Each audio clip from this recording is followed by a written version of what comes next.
Dans le film Scarface, une citation qui dit « Mes mains sont faites pour l'or et elles sont dans la merde. »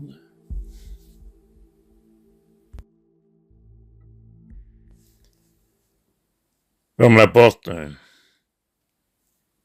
On a fini, enfin.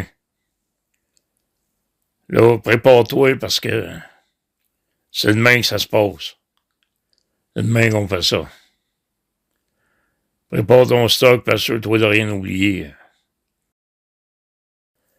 Celui qui vient de vous parler, c'est votre ami. On va mettre des gros guillemets à ami. Reste que vous êtes en plein bois avec lui, puis vous devez être à l'abri des regards indiscrets.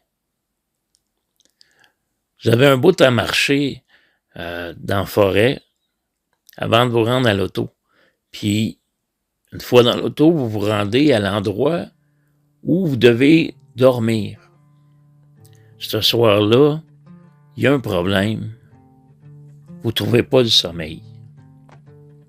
Vous êtes nerveux, vous êtes anxieux.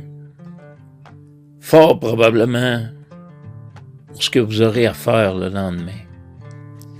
Vous vous relevez pour aller vous faire des toasts à la confiture. Puis entre deux bières, vous ouvrez la TV, vous tombez sur un vieux western de Clint Eastwood. Mais il n'y a rien à faire. Vous espérez vous endormir dessus, devant la TV. Mais il n'y a rien à faire. Le sommeil ne se pointe pas au rendez-vous. Morphée a déserté. Fait que vous veillez toute la nuit, puis le lendemain, vous embarquez dans l'auto, après avoir préparé vos affaires. Puis vous avez un bout de chemin à faire. En regardant par la fenêtre, les yeux se ferment tranquillement, pas vite. Ils se ferment, puis vous tombez dans un sommeil profond. Un sommeil qui vous amène dans un rêve un peu bizarre. Ça tire de partout, vous êtes impliqué dans une fusillade. Espérance que ce soit pas un rêve prémonitoire.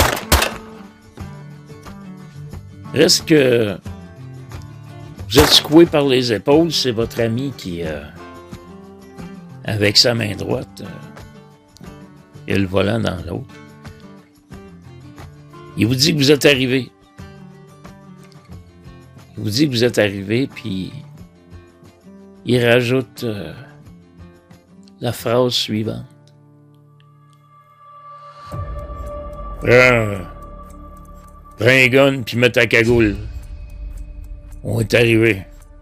C'est là que ça se passe.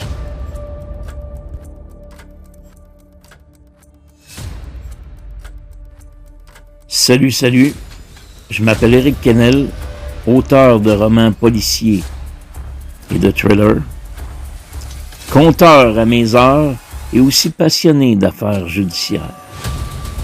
Au cours des prochaines minutes, je vous fais voyager dans le temps puis je vous amène sur place, dans chaque étape d'une affaire judiciaire, comme si vous y étiez. Bienvenue dans un épisode de Un voyage vers le crime.